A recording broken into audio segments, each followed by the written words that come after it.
بسم اللہ الرحمن الرحیم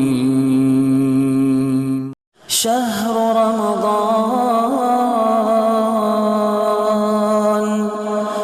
رمضان الذي انزل فيه القرآن. السلام علیکم ورحمۃ اللہ وبرکاتہ. ان الحمد للہ والصلاة والسلام علی رسول اللہ، اما بعد. معزز حاضرین، آج آپ کے سامنے انشاءاللہ سبحانہ و تعالی سورہ مائدہ کی تلاوت کی جائے گی. جو آیتیں 7ویں پارے میں آپ نے سماعت کیا ہے وہ 148 آیات ہیں، جن میں سورہ مائدہ کی 38 اور سورہ انعام کی 110 آیات آپ نے سماعت کیا ہے. اس صورت میں اللہ تبارک و تعالیٰ نے آیت نمبر 83 سے لے کر 85 تک، سورہ مائدہ کی آیت نمبر 83 سے لے کر 85 تک اللہ سبحانہ و تعالیٰ نے اہل کتاب کی تعریف بیان فرمایا ہے، اور اس طریقے سے کہ وَإِذَا سَمِعُوا مَا أُنزِلَ إِلَى الرَّسُولِ، جب رسول کی جانب جو کچھ بھی نازل کیا گیا ہے اس کو وہ سنتے ہیں، تَرَىٰ أَعْيُنُهُمْ تَفِيضُ مِنَ الدَّمْعِ، تو تم دیکھتے ہو کہ ان کی آنکھوں سے آنسو نکل جاتے ہیں، مِمَّا عَرَفُوا مِنَ الْحَقِّ، کیونکہ انہوں نے حق کو پہچان لیا، اور اللہ سے دعا کرتے ہیں رَبَّنَا آمَنَّا فَاكْتُبْنَا مَعَ الشَّاهِدِينَ، اے اللہ تو ہمارا شمار گواہوں میں کر لے. اور ہم اللہ پر ایمان کیوں نہ لائیں جبکہ حق آ گیا، اور ہم تو یہ چاہتے ہیں کہ ہمارا پروردگار ہمارا شمار صالحین میں نیکوکاروں میں کر لے. اہل کتاب میں دو قسم کے لوگ ہیں. ایک تو وہ ہیں جو اپنی کتاب کی تصدیق کرتے ہیں اور نبی کریم صلی اللہ علیہ وسلم کی تصدیق کرتے ہیں اور آپ پر ایمان لاتے ہیں. ان لوگوں کی تعریف اللہ نے بیان کیا ہے. اور اہل کتاب کی دوسری قسم وہ ہے جو اللہ کے نبی صلی اللہ علیہ وسلم کو نہیں مانتی اور آپ صلی اللہ علیہ وسلم کے متعلق جو ان کی کتابوں میں لکھا ہوا ہے اس کا بھی وہ لوگ انکار کرتے ہیں. یہ آیت حبشہ کے رہنے والے عیسائیوں کے متعلق نازل ہوئی. اس دن میں ایک واقعہ اس طریقے سے مذکور ہے کہ رسول اللہ صلی اللہ علیہ وسلم نے حضرت عمر بن امیہ زمری کو اپنا ایک خط دے کر نجاشی کے دربار میں بھیجا. نجاشی نے مکتوب سنا اور حضرت جعفر بن ابی طالب کو اپنے پاس مہاجرین کی جماعت سے بلایا اور اپنے عیسائی علماء، مشائقین، زہاد جو تھے ان کو بھی جمع کیا اور حضرت جعفر سے کہا کہ وہ کچھ قرآن سنائیں. تو حضرت جعفر نے سورہ مریم پڑھ کر سنائی تو وہ سورہ مریم سن کر اشکبار ہو گیا، رونے لگا اور اس نے ان آیتوں کی تصدیق کی. ایک حدیث بخاری شریف میں ہے کہ جب نجاشی کی موت کی خبر رسول اللہ صلی اللہ علیہ وسلم کے پاس آئی تو آپ صلی اللہ علیہ وسلم نے صحابہ سے فرمایا کہ حبشہ میں تمہارے بھائی کا انتقال ہوا، لہذا ہم اس کی نماز جنازہ پڑھیں گے. ایک صحرا میں صحابہ کو جمع کیا اور نجاشی کی آپ نے نماز جنازہ پڑھائی. ایسے ہی بخاری شریف کی ایک حدیث میں ہے کہ رسول اللہ صلی اللہ علیہ وسلم نے فرمایا جو اہل کتاب نبی کی نبوت پر ایمان لے کر آتے ہیں انہیں اللہ تبارک و تعالیٰ دوہرے درجے کا اثر عطا فرماتا ہے. تو معلوم یہ ہوا کہ اہل کتاب میں عیسائی جو ہیں ان کی قرآن میں تعریف کی گئی. مسلمانوں کے بارے میں عیسائیوں کے دل میں نفرت بنسبت یہودیوں کے کم پائی جاتی ہے، کیونکہ وہ حق کو مانتے ہیں اور حق کا اعتراف کرتے ہیں. اس کے بعد سورہ مائدہ کی آیت نمبر 87 اور 88 سے ہمارا گزر ہوا، جس میں اللہ تبارک و تعالیٰ نے اہل ایمان کو اس بات کی تعلیم دی کہ وہ حلال کو حرام نہ کر لیں، بلکہ جو چیز اللہ تبارک و تعالیٰ نے ان کے لیے حلال کیا ہے اس چیز کو وہ حلال ہی سمجھے. فرمایا یا ایھا الذین آمنوا لا تحرموا طیبات ما احل اللہ لکم، اے ایمان والو جس چیز کو اللہ تعالیٰ نے تمہارے لیے حلال کیا تم اس چیز کو اپنے لیے حرام مت کر لو، یہ سرکشی ہے اور اللہ تعالیٰ سرکشوں کو پسند نہیں فرماتا۔ اور تم جو کوئی روزی اللہ تبارک و تعالیٰ نے عطا فرمایا اس کو کھاؤ حلال اور پاک چیزوں میں سے، اور اللہ کا تقوی اختیار کرو اگر تم مومن ہو تو۔ اس دن میں ایک واقعہ بڑا دلچسپ ہے جو اس کے شان نزول میں امام ترمذی رحمۃ اللہ علیہ نے بیان فرمایا کہ ایک آدمی رسول اللہ صلی اللہ علیہ وسلم کی خدمت میں حاضر ہوا اور کہنے لگا کہ یا رسول اللہ صلی اللہ علیہ وسلم میں گوشت نہیں کھاتا، جب میں گوشت کھاتا ہوں تو مجھ پر شہوانیت کا غلبہ طاری ہو جاتا ہے، اس لیے میں نے اپنے اوپر گوشت کو حرام کر لیا ہے۔ تب اللہ تعالیٰ نے یہ آیت کو نازل کیا۔ اسی طرح اس دن میں صحابہ کرام کے بعض واقعات بیان کیے جاتے ہیں کہ حضرت عثمان بن مظعون نے اپنی بیوی سے کنارہ کشی اختیار کی تھی اور ان کی بیوی کی شکایت پر آپ صلی اللہ علیہ وسلم نے انہیں اس طرز عمل سے باز رکھا۔ بعض صحابہ نے رسول اللہ صلی اللہ علیہ وسلم کے پوشیدہ اعمال صالحہ کے بارے میں دریافت کیا اور ان میں سے کسی نے کہا کہ میں گوشت نہیں کھاؤں گا، ایک نے کہا کہ میں شادی نہیں کروں گا، اور ایک نے کہا کہ میں زندگی بھر روزہ رکھوں گا، کبھی افطار نہیں کروں گا۔ جب اللہ کے نبی صلی اللہ علیہ وسلم کو یہ خبر ملی تو آپ صلی اللہ علیہ وسلم نے انہیں نصیحت کی اور فرمایا کہ دیکھو کہ میں گوشت کھاتا بھی ہوں، نکاح بھی کرتا ہوں اور روزہ بھی رکھتا ہوں اور روزہ بھی چھوڑتا ہوں۔ اس کے معنی کیا ہے کہ کیا تم ایک رسول کے نمونے کے سامنے اپنے آپ کو ایک نمونہ بنانا چاہتے ہو کہ جو کام رسول اللہ نے اپنے لیے نہیں کیا وہ کام تم اپنے لیے کس طریقے سے کرتے ہو؟ یہ پیغام اللہ کے نبی نے دیا اور صحابہ کرام کو اس سے بات رکھا۔ یہاں ایک بات سمجھنے کی ہے، وہ یہ کہ اگر آپ کو گوشت کھانا پسند نہیں ہے تو مت کھائیے، کوئی بات نہیں ہے۔ نہیں کھانا الگ چیز ہے، حرام سمجھنا الگ چیز ہے۔ یعنی آدمی کو کراہت ہوتی ہے، وہ نہیں کھاتا۔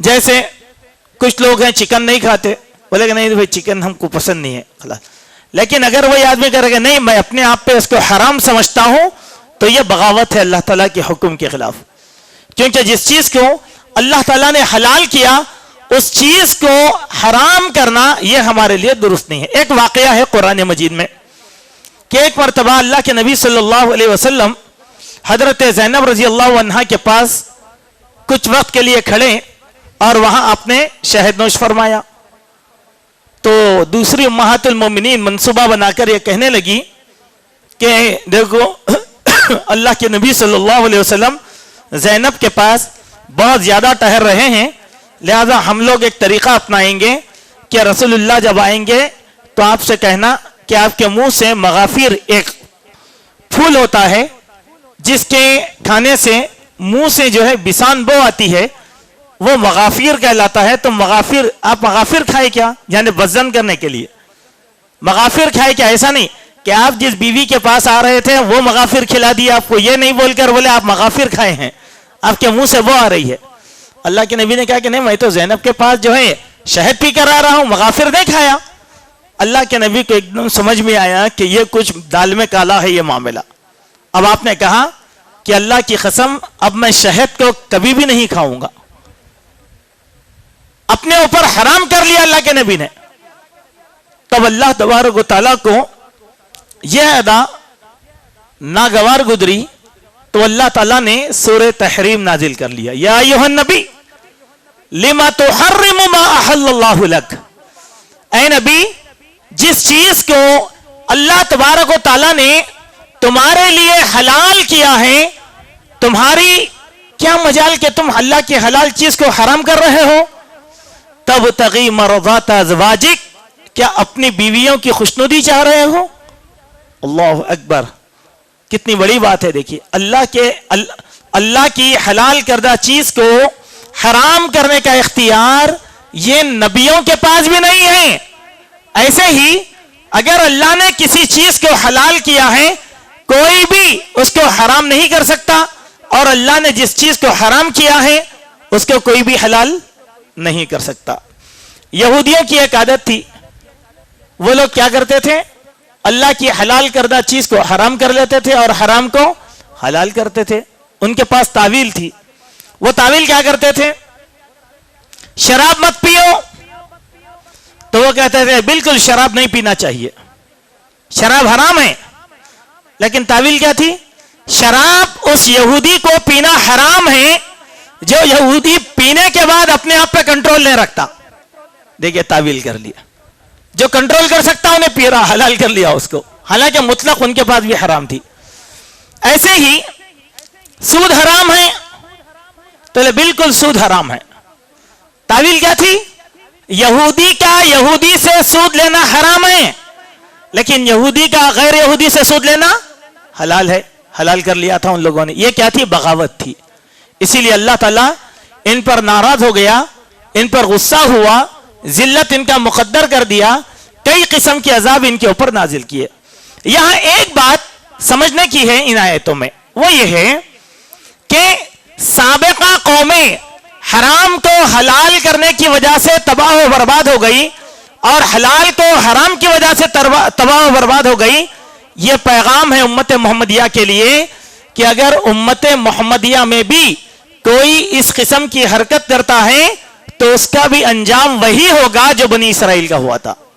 کیونکہ حلال اور حرام میں ہماری مداخلت ہرگز نہیں ہے. لیکن آج کئی چیزیں ہم لوگوں نے حلال بھی کر لیا اپنی طرف سے اور کئی چیزیں زبردستی ہم نے حرام بھی کر لیا. یہاں ایک بات سمجھا دینا بہت مناسب ہوگا. وہ بات یہ ہے کہ ایک حدیث ہے حضرت ابو سعید کی,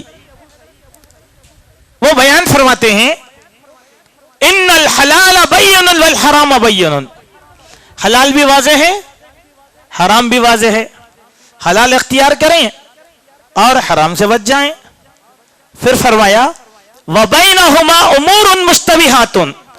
حلال اور حرام کے درمیان کچھ چیزیں ایسی ہیں جن کے دل میں, جن کے اندر اشتباہ ہے, اس کی حکم صاف نہیں ہے کہ حلال ہے کہ حرام ہے. وہ چیز ہو گئی مشکوک. تیسری چیز ہو گئی مشکوک. تو اب اللہ کے نبی صلی اللہ علیہ وسلم فرمایا جس نے حرام سے اجتناب کیا, دوری اختیار کی, وہ اپنی اور دین کی عزت کی حفاظت کیا. اور جو کوئی شبہ والی چیزوں میں پڑ گیا وہ حرام میں پڑ گیا. شبہ والی چیزوں میں نہیں پڑنا ہے. شبہ میں پڑنا یہ حلال ہے کہ حرام ہے کہ رک جانا, یا تو علماء سے معلوم کر لینا, اپنی طرف سے نہیں. شبہ والی چیز ٹھیک ہے. اب ہمارے پاس ایک بات مشہور ہے, ایک حلال ایک حرام. اب تیسری چیز آ گئی مکروہ. اب کئی لوگوں کو پوچھو, اب وہ لوگ کیا کرتے, ارے مکروہ ہے بولتے. جیسے جانور پورا حلال ہے, بوٹی اور اس کے پیٹ کا سامان, ارے نہیں یہ مکروہ ہے بولتے, مکروہ ہے. اسی طریقے سے آگے آئے گی بات جھینگا, ارے نہیں جھینگا مکروہ ہے, بعض لوگ اس کے بھی حرام بول دیا. یہ کہاں سے لے کر آئے, یہ کہاں سے لے کر آئے؟ ٹھیک ہے. اب مکروہ کی تعریف کیا ہے لوگوں کے پاس؟ اگر آپ کریں گے تو اللہ اجر دے گا, نہیں اگر کریں گے تو گناہ نہیں ہوگا, اس کو بولے مکروہ. لا حول ولا قوت الا باللہ. نہیں, ایسا کوئی عمل نہیں ہے جو مکروہ کی یہ تعریف میں آتا ہو. مکروہ کے سیدھے معنی کیا ہے؟ ایسی حلال چیز جس کا کھانا میرے لیے پسند نہیں ہے وہ ہے مکروہ, جس کو میں کراہت کرتا ہوں. بس اس کی تعریف کیا ہے؟ حضرت خالد بن ولید رضی اللہ عنہ کے دسترخوان پر گھوڑ پھوڑ یعنی زب بھن کر لا کر اللہ کے نبی کے سامنے رکھا گیا. تو آپ صلی اللہ علیہ وسلم کے ساتھ صحابہ بھی تھے. آپ صلی اللہ علیہ وسلم کہا اچھی میں یہ نہیں کھاتا, بولے تم لوگ کھاؤ میں نہیں کھاتا, بولے یہ ہے مکروہ. صحابہ کو اللہ کے نبی منع کرے کیا, روکے کیا؟ نہیں میں نہیں کھا رہا ہوں تم بھی کھاؤ, مت کھاؤ بول کے. اگر روکتے تو حرام ہو جاتی چیز. اللہ کے نبی نے کہا ہمارے علاقے میں پایا نہیں جاتا, ہمارے علاقے میں پایا نہیں جاتا, اسی لیے میں نہیں کھاتا ہوں مگر تم لوگ کھا لو. یہ ہے مکروہ، جو چیز میرے لیے ناپسند ہو، ورنہ یہ بھونڈی تعریف مطلق طور پر غلط ہے۔ اسی لیے حلال اختیار کرنے پر اللہ اجر دے گا، حرام سے رکنے پر بھی اللہ تعالیٰ اجر اور نیکی عطا فرمائے گا کہ یہ چیز حرام ہے لہذا میں اس چیز کو اختیار نہیں کروں گا۔ اس کے بعد اللہ تبارک و تعالیٰ نے اہل ایمان کو تعلیم دیتے ہوئے قسموں کے بارے میں کچھ باتیں بیان فرمایا۔ ہم لوگوں کی بہت بری عادت ہے، وہ یہ ہے کہ ہم بار بار قسمیں کھاتے چھوٹی چھوٹی بات پہ۔ چلو اللہ کی قسم کھا لیا کوئی بات نہیں، اللہ کے اسماء اور صفات کی قسم کھا لیا کوئی بات نہیں، لیکن تاکید کے لیے ایک آدمی ہوتا بھائی اللہ کی قسم میں یہ کام نہیں کرا، پھر بھی ہم اس کو تاکید کر کے کیا کرتے معلوم ہے؟ چل بچے کے ہاتھ پہ سر پہ ہاتھ رکھ کے قسم کھا، اماں کے ہاتھ پہ سر پہ ہاتھ رکھ کے قسم کھا، بابا کے ہاتھ پہ قسم کھا، ایک دم ڈر جاتا ہوں۔ یہ کیا ہے؟ غیر اللہ کی قسم، یہ ہے فضول قسم، اللہ کے پاس یہ قسم کا اعتبار نہیں ہے۔ قسم پہلے کب کھانا ہے انسان کو یہ سوچو۔ ایسی چیز جو الزام کے طور پر مجھ پر لگائی گئی، میں نے وہ جرم کیا ہی نہیں، میں اپنی برات کے لیے قسم کھاؤں گا۔ مثال کے طور پر ایک آدمی اٹھ کر اگر مجھ کو یہ کہے، میرے اوپر الزام لگائے کہ میں نے زنا کیا اور وہ گواہ ہے، حالانکہ میں نے زنا نہیں کیا، بہت بڑی تہمت ہے میرے اوپر، تو جب میں اللہ کی قسم کھا کر کہوں گا کہ یہ آدمی جو الزام لگا رہا ہے یہ جھوٹا ہے، اس کام سے میرا کوئی تعلق نہیں ہے، میں اللہ کی ذات کی قسم کھاتا ہوں، اس کی کبریائی کی قسم کھاتا ہوں۔ قسم کھانے کے بعد اب اس آدمی پر نکیر نہیں کریں گے ہم، اس کا معاملہ اللہ کا معاملہ ہے۔ ارے انہیں جھوٹی قسم کھایا ہوں گا، نہیں اللہ کی قسم کھا لیا بولتا مسئلہ ختم۔ اگر وہی بولے آپ کہ نہیں بچوں کی قسم کھاؤ، ان کی کھاؤ، ان کی کھاؤ، یہ باطل قسم ہے، اس کا اعتبار اللہ تعالیٰ کے پاس کچھ بھی نہیں ہے۔ ایک دوسری بات، شراب پینا، اس کا الزام لگانا، تہمتیں لگانا، ایسے وقت میں اپنے آپ کو بری کرنے کے لیے، فرض کے لیے مسجد کا میں صدر ہوں، اب ایک صاحب الزام لگا دیا کہ انہوں پیسہ غربان کر لیے مسجد کا، حالانکہ میں نے نہیں کیا، لیکن الزام لگا کر واویلا مچا رہے ہیں کہ بھائی انہوں غصب کر لیے پیسہ پورا۔ اب میں جماعت، چونکہ مسجد کی امانت ہے، جماعت کا پیسہ ہے، لہذا میں قسم کھا کر بولوں گا بھائی اللہ کی ذات کی قسم ہے کہ میرا یہ الزام سے کوئی تعلق نہیں ہے، مسجد کا ایک پیسہ بھی میں نے نہیں کھایا، ختم۔ آپ الزام لگائے، میں اللہ کے حوالے کر دیا، اب اس کے اوپر نکیر کرنے کی ہم کو اجازت نہیں ہے، یہ بندے کا اور اللہ کا معاملہ ہے۔ اگر میں سچا ہوں اللہ تعالیٰ اس پر اجر دے گا، اگر میں جھوٹا ہوں اللہ تعالیٰ اس کی گرفت کرے گا مختلف انداز میں، وہ انداز مجھے نہیں معلوم۔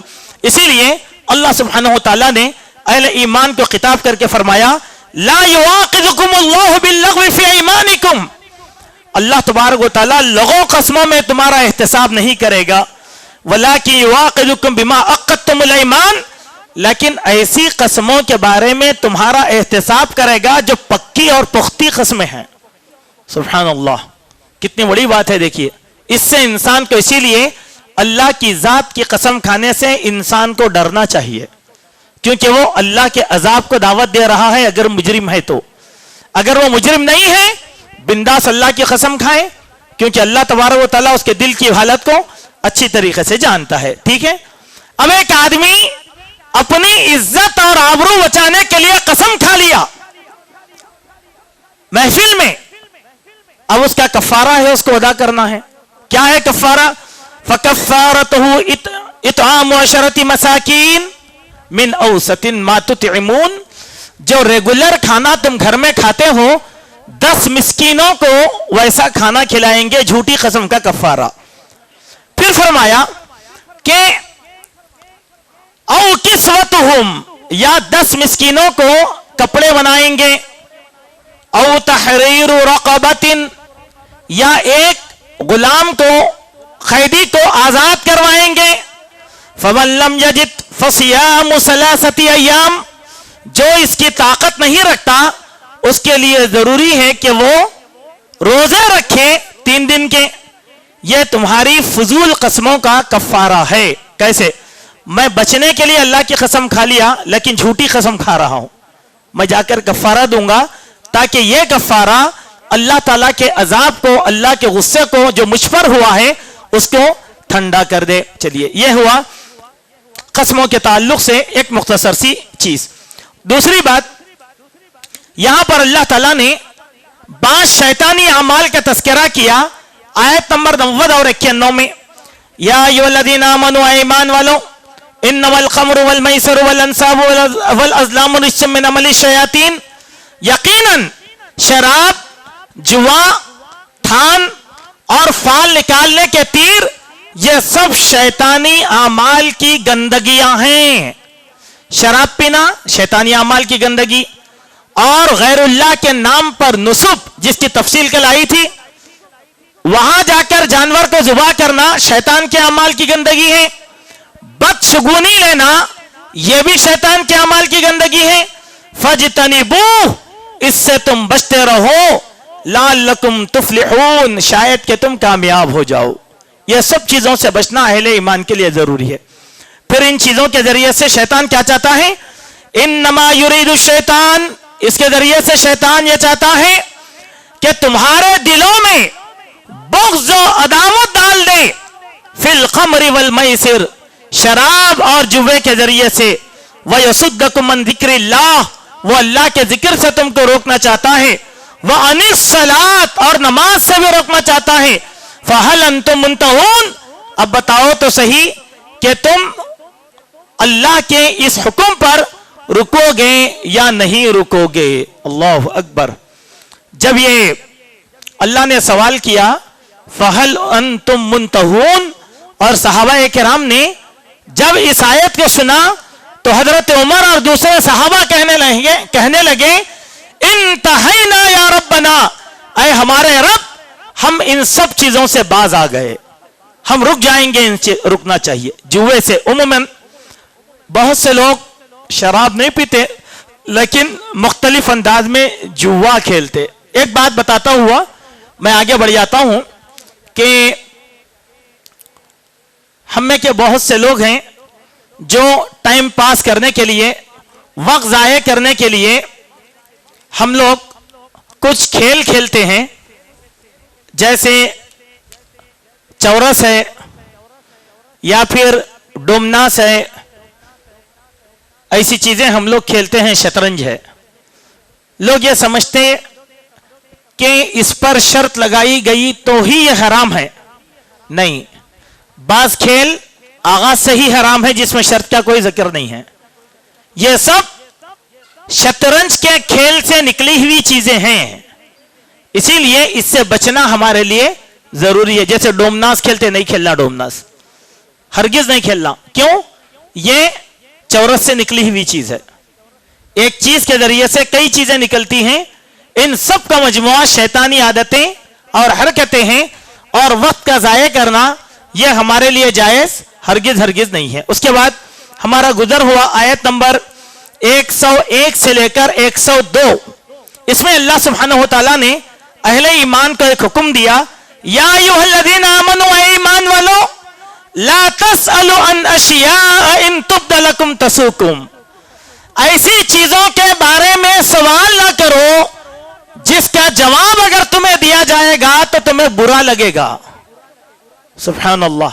پرسوں بھی آئی تھی بات, بیجا چیزوں کے بارے میں سوال ہرگز نہیں کرنا چاہیے جس سے آپ کا تعلق نہیں ہے. فرضی سوال جتنا حکم ہے اتنا مان لیں, اپنی طرف سے اختراعی سوال ہرگز نہیں کرنا چاہیے.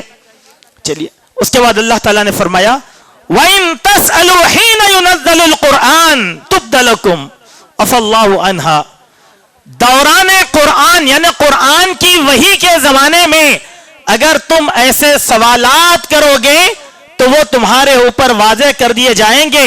اللہ تم کو درگزر فرمائے, قد سألها قوم من قبلکم, تم سے پہلے کی قوم نے بھی بیجا سوالات کیے تھے. ثم اصبحوا بها کافرین, پھر وہ اللہ تعالیٰ کے ناشکرے بن گئے اور اللہ تبارک و تعالیٰ کا عذاب ان لوگوں کے اوپر آ گیا. معلوم کیا ہوا؟ بیجا سوالات نہیں کرنا. اب تو وہی آنے والی نہیں ہوتی. اب کے معنی کیا ہے؟ کوئی مسلمان ایسا سوال نہ کرے جس کے سوال کرنے کی وجہ سے سارے لوگوں کے لیے قانون بنا دیا جائے, تو یہ بہت بدترین بات ہے. میں سوال کیا، قانون بن گیا، فرضی سوال قانون بن گیا۔ اب آپ دیکھیں کہ ہمارے ملک میں بھڑکاؤ بھاشن پہ ایک قانون تھا جس کو دنیا نہیں جانتی تھی، لیکن بعض لوگ کیا کریں، چھیڑ خانی کر کے لوگوں کی عزت کا کھلواڑ کرے، مذاہب کا کھلواڑ کرے، تو آج گورنمنٹ جو ہے نیا قانون بنا کر پیش کر دی، ذرہ برابر بھی شک ہوا بھڑکاؤ بھاشن کا تو ایک نیا قانون UAPA لاگو کر دیا گیا، جاؤ اندر۔ کیوں؟ ایک آدمی نے غلطی کیا اور سب لوگوں کے لیے باعث تکلیف بن گئی یہ بات۔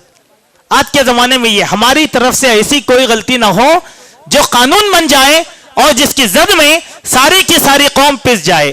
چند واقعات اس آیت کو سمجھنے کے لیے بہت ضروری ہیں، میں وہ واقعات آپ کے سامنے سرسری طور پر رکھ دیتا ہوں کہ حضرت سعد بن ابی وقاص بیان فرماتے ہیں کہ مسلمانوں میں سب سے بڑا مجرم وہ ہے جس نے کسی ایسی چیز کے بارے میں سوال کیا جو پہلے حرام نہیں تھی اور اس کے سوال کرنے کی وجہ سے حرام کر دی گئی۔ اللہ اکبر، سب سے بڑا مجرم ہے وہ مسلمان۔ اسی طرح ترمذی شریف میں ایک حدیث ہے حضرت ابو ہریرہ کی، اور وہ بیان فرماتے ہیں کہ رسول اللہ صلی اللہ علیہ وسلم نے ارشاد فرمایا، اترکونی ما ترکتکم، میں نے جن چیزوں کو چھوڑ دیا ہے تم مجھے چھوڑ دو، فَإِذَا حَدَّثْتُكُمْ فَخُذُوا عَنِّي، اور جب میں کوئی چیز تم کو کہہ دوں تو اس کو اختیار کرو، فَإِنَّمَا هَلَكَ مَنْ كَانَ قَبْلَكُمْ بِكَثْرَةِ سُؤَالِهِمْ وَاخْتِلَافِهِمْ عَلَى الْأَنْبِيَاءِ، تم سے پہلے کے لوگوں کی ہلاکت کا سبب یہ تھا کہ وہ بے جا سوالات کرتے تھے اور اپنے نبیوں کے بارے میں اختلاف کرتے تھے۔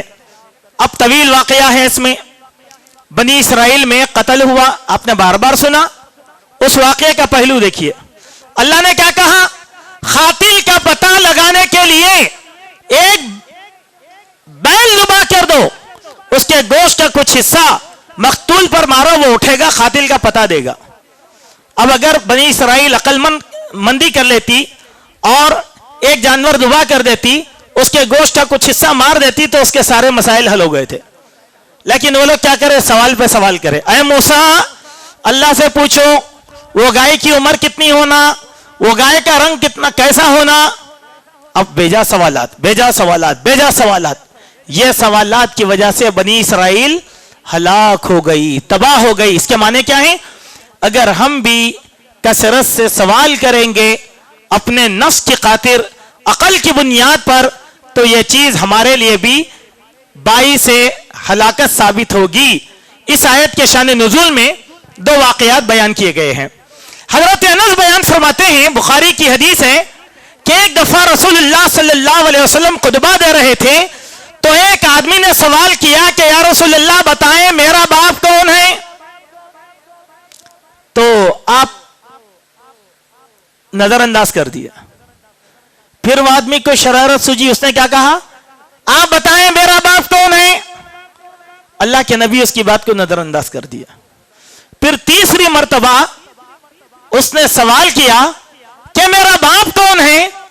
تو اللہ کے نبی نے کہا کہ جا فلاں شخص تیرا باپ ہے۔ بولے اللہ اکبر، جس چیز کو اللہ تعالیٰ چھپانا چاہتے تھے وہ آدمی اپنے سوالات کی وجہ سے اپنے راز کا افشا کر لیا۔ اسی لیے کثرت سوال اور بیجا سوال نہیں کرنا چاہیے، اس میں خود آدمی کی ذلت ہے اور اس میں آدمی کی رسوائی ہے۔ ایک مرتبہ یہ ہوا کہ مسند احمد اور ترمذی میں ایک حدیث ہے حضرت علی سے کہ جب وَلِلَّهِ عَلَى النَّاسِ حِجُّ الْبَيْتِ مَنِ اسْتَطَاعَ إِلَيْهِ سَبِيلًا، یہ آیت نازل ہوئی کہ تم میں سے جس انسان کو حج کرنے کی طاقت ہو تو وہ حج کرے۔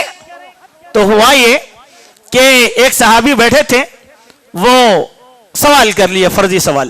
وہ کیا تھا کہ یا رسول اللہ کیا یہ حکم ہر سال کے لیے ہے کہ مسلمان ہر سال حج فرض کرے، فرض حج ادا کرے؟ حالانکہ اللہ نے کیا کہا؟ استطاعت ہے تو حج کر لو زندگی میں ایک بار بس۔ سوال کیا تھا؟ کیا ہر سال یہ حج کرنا واجب ہوگا؟ اللہ کے نبی نے کہا کہ اگر یہ واجب ہو جاتا تمہارے سوال کی وجہ سے تو تم اس پر عمل کرنے کی طاقت نہیں رکھ سکتے تھے. ابھی بھی ہماری عمر اتنی نکل جاتی. کتنے لوگ ہیں جن کو حج کی توفیق ہوئی؟ کیا ہر سال آدمی حج کو جا سکتا؟ ہرگز نہیں. اتنی طاقت اور اتنی استطاعت ہمارے پاس نہیں ہے. اسی لیے کثرت سوال سے پرہیز کرنا چاہیے. کثرت سوال تباہی کا سبب ہے اور تباہی کا موجب ہے. اس کے ذریعے سے انسان کی بربادی کے علاوہ اور کوئی چیز حاصل نہیں ہوتی. اس کے بعد ہمارا گزر ہوا ایک اور آیت پر سے، جس میں آیت نمبر 112 سے لے کر 120 میں ایک واقعہ بیان کیا اللہ سبحانہ و تعالیٰ نے. وہ واقعہ یہ ہے کہ عیسائیوں نے حضرت عیسیٰ علیہ السلام سے مطالبہ کیا کہ اے عیسیٰ، اگر تم سچے نبی ہو تو تم اپنا ایک معجزہ دکھاؤ، اور ہمیں معجزہ یہ چاہیے کہ ہم آسمان کا دسترخوان دیکھنا چاہتے ہیں. اسی سے سورہ مائدہ کا نام مائدہ رکھا گیا. المائدہ دسترخوان کو کہتے ہیں. تو حضرت عیسیٰ علیہ السلام اللہ تبارک و تعالیٰ سے ہم کلام ہوئے تو اللہ نے حضرت عیسیٰ سے کہا کہ ٹھیک ہے چلو. میں حضرت عیسیٰ اللہ سے دعا کیے تو اللہ تعالیٰ نے کہا کہ ٹھیک ہے عیسیٰ، میں ان کو اپنا دسترخوان بھیج دوں گا، مگر ایک بات یاد رکھو، اس دسترخوان کے بعد اگر وہ حق کی تصدیق نہیں کریں گے تو میں ایسا گرفت کروں گا، ایسا عذاب ان لوگوں کو دوں گا کہ دونوں جہان کے لیے نمونہ بن جائے گا. اللہ اکبر. تو اللہ تبارک و تعالیٰ نے ان لوگوں کے لیے دسترخوان بھیجا آسمان سے. وہ دیکھنے کے بعد بھی ایمان نہیں لے کر آئے. اس سے معلوم کیا ہوا کہ کثرت سوال کرنے والے کی ہر دلیل کو نہیں مانا جائے گا. یہاں سورہ مائدہ مکمل ہوئی. پھر ہم وہی حدیث آپ کے سامنے سناتے ہیں کہ مردوں کو چاہیے کہ سورہ مائدہ آرام سے پڑھیں گھر کے اندر، چونکہ اس میں بہت سے مسائل بیان کیے گئے ہیں. اب آئیں، سورہ انعام کا آغاز ہوتا ہے، اور یہ اب تک جتنی صورتیں آئی ہیں سورہ بقرہ سے سورہ مائدہ تک پوری مدنی صورتیں تھیں اور بڑی اہم صورتیں. اب یہاں سے مکی صورتوں کا آغاز ہوتا ہے. وہ صورتیں جو مکے میں نازل ہوئی اس کو مکی صورتیں کہتے ہیں. یہ ہیں سورہ انعام. انعام کہتے ہیں چوپایوں کو. اس میں چوپایوں کا ذکر اللہ سبحانہ و تعالیٰ نے کیا، اسی لیے اس سورت کا نام سورہ انعام رکھا گیا. اس سورت کی بڑی فضیلتوں میں سے ایک فضیلت یہ ہے کہ جب یہ سورت اللہ تعالیٰ نازل کر رہا تھا تو اس سورت کے ارد گرد 70,000 فرشتے بھی تھے. 70,000 فرشتوں کے ساتھ یہ سورت نازل کی گئی. اور امام حاکم نے جابر بن عبداللہ سے روایت کیا کہ جب سورہ انعام نازل ہوئی تو رسول اللہ صلی اللہ علیہ وسلم نے تسبیح پڑھی اور کہا کہ اس سورت کے نزول کے وقت اس کے ارد گرد اتنے فرشتے تھے کہ آسمان کا جو بلند حصہ ہے وہ سارے کا سارا بھر گیا تھا. امام دارمی نے ایک حدیث روایت کیا. حضرت عمر فرماتے ہیں کہ سورہ انعام دراصل قرآن مجید کا لب لباب یعنی قرآن مجید کا یہ خلاصہ ہے. امام فخر الدین رازی رحمۃ اللہ علیہ بیان فرماتے ہیں کہ اس سورت میں دو فضیلتیں ہیں. ایک یہ کہ یہ ایک ہی بار پوری سورت نازل ہوئی، اور دوسرا یہ کہ 70,000 فرشتے اس سورت کو لے کر آئے ہیں. لہذا سورہ انعام توحید سمجھنے کے لیے بڑی ہی اہم سورت ہے. توحید کے بنیادی عقائد وغیرہ اس سورت کے اندر سمجھائے گئے ہیں. انہی عقائد میں سے ایک بات یہ ہے کہ اللہ تبارک و تعالیٰ کی صفات کا تذکرہ اس سورت کی آیت نمبر 17 اور آیت نمبر 18 میں کیا گیا ہے، جس میں اللہ تعالیٰ کی صفات بیان کی گئی ہیں. وَيَمْسَسْكَ اللَّهُ بِضُرٍّ فَلَا كَاشِفَ لَهُ، کہ اگر اللہ تبارک و تعالیٰ کسی کو کوئی نقصان پہنچانا چاہیں تو اس نقصان کو کوئی دور کرنے والا نہیں ہے سوائے اللہ کی ذات کے.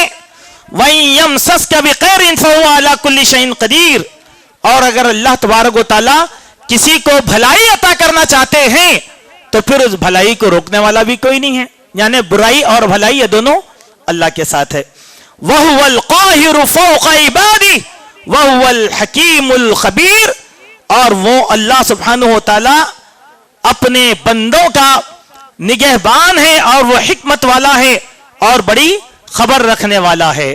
تو یہ اللہ سبحانہ و تعالیٰ کی صفات ہیں۔ اسی لیے ایک دعا ہے جو ہر نماز کے بعد ہم لوگوں کو پڑھنے کا حکم دیا گیا، اللہم لا مانع لما اعطیت، اے اللہ جو تو عطا کرے گا اس کو روکنے والا کوئی نہیں، ولا معطی لما منعت، اور جب تو عطا نہیں کرے گا تو کوئی دینے والا نہیں، ولا ينفع ذا الجد منک الجد، اور کسی صاحب حیثیت کو اس کی حیثیت تیرے مقابلے میں نفع نہیں پہنچا سکتی۔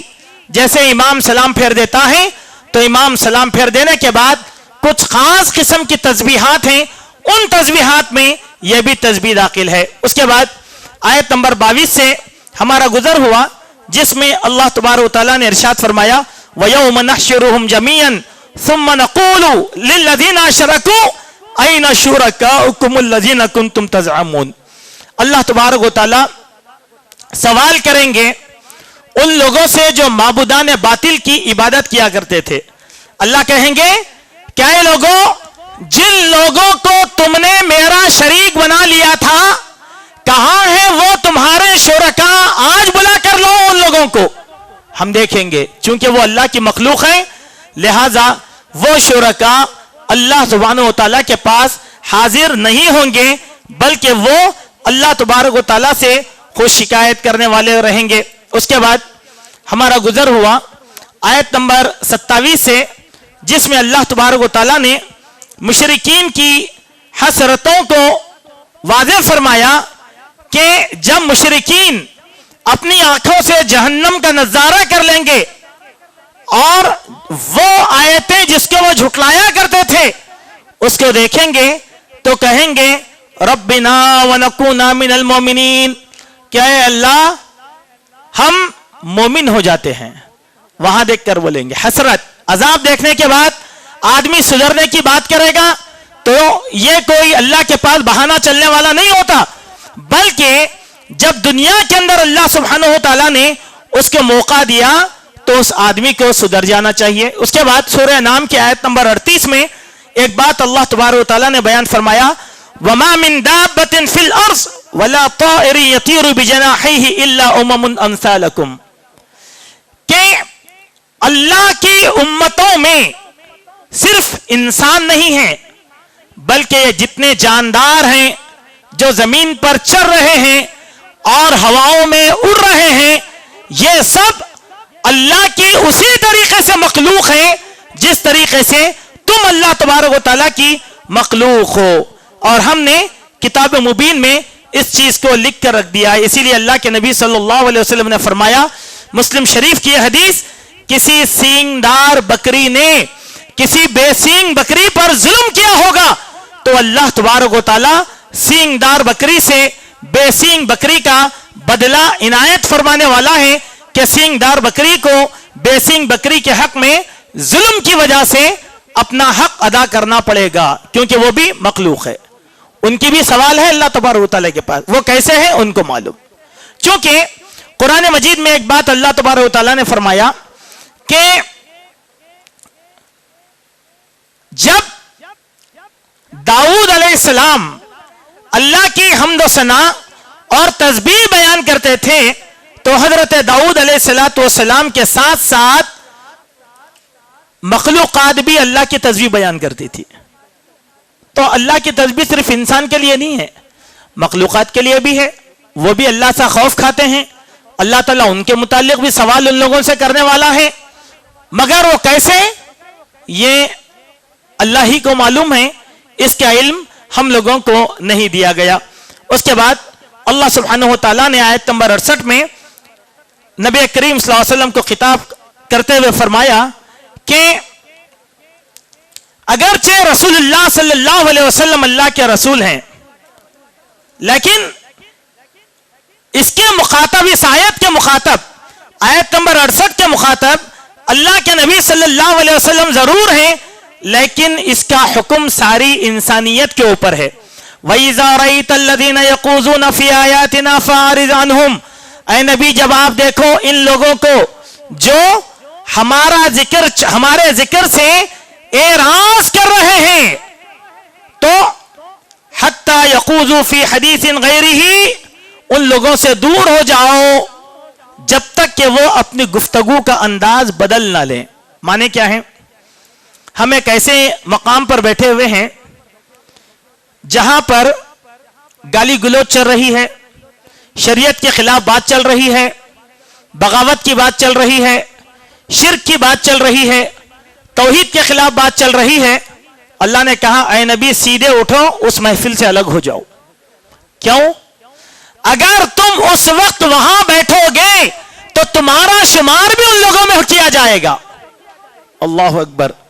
کہیں ناچ گانا بجانا چل رہا ہے، ہم لوگ وہاں سے ہٹ جائیں۔ کیوں؟ اگر اللہ کی پکڑ آئے گی، ہم وہاں کھڑیں گے تو ہمارا شمار بھی ان ظالموں میں اللہ کر دیں گے۔ ایک دوسرا، اگر وہاں کچھ ہو تو اللہ سبحانہ و تعالی ہمارا شمار بھی گواہوں میں کر دیں گے، ہم ناحق گواہ بنا دیے جائیں گے۔ بہتر بات کیا ہے؟ جہاں اللہ اور اس کے رسول کے خلاف باتیں ہوتی ہیں وہاں سے ہٹ جانا چاہیے۔ اللہ نے کہا وَإِمَّا يُنْسِيَنَّكَ الشَّيْطَانُ فَلَا تَقْعُدْ بَعْدَ الذِّكْرَىٰ مَعَ الْقَوْمِ الظَّالِمِينَ، کہ دیکھو شیطان تو یہی چاہتا ہے کہ تم کو الجھا کر رکھ دیں، لیکن ہماری یہ نصیحت ہے کہ تم وہاں سے ہٹ جاؤ، چونکہ یہ قوم ظالم قوم ہے، ظالموں کے ساتھ۔ اب بعض لوگ ہیں ہمارے پاس، ان لوگوں کو بڑی باعث فخر بات یہ ہوتی ہے، اس بات پر وہ فخر کرتے ہیں کہ برے لوگوں کی سنگت ان کے ساتھ ہے، نہیں نیک لوگوں کے ساتھ بیٹھو۔ اب یہ عجیب ہے، نماز پڑھتے ہی امام کو چھوڑ کر ہم لوگ نکل جاتے، لیکن جا کر بیٹھتے کہاں ہیں؟ اوباشوں کے پاس، دوستوں کے پاس، سیاستدانوں کے پاس۔ ٹائم نظر نہیں آتا، وہاں پر لپک کر آتے ہیں۔ اللہ نے کہا مت جاؤ، اگر وہاں کوئی معاملہ ہوگا تو تم اسی معاملے میں شمار کر لیے جاؤ گے۔ اسی لیے بہتر ہے آدمی اللہ کے گھر میں رہے یا اپنے گھر میں رہے، یہ دونوں گھروں سے اچھا گھر کسی اور کا نہیں ہو سکتا۔ یہ چند نصیحتیں تھیں جو آج کی آیتوں میں کی گئی۔ اللہ تبارک و تعالیٰ سے دعا ہے اللہ تعالیٰ کہی گئی باتوں پر ہم سب کو حسن عمل کی توفیق عطا فرمائیں۔ سبحانک اللہم ربنا و بحمدک، اشہد ان لا الہ الا انت، استغفرک و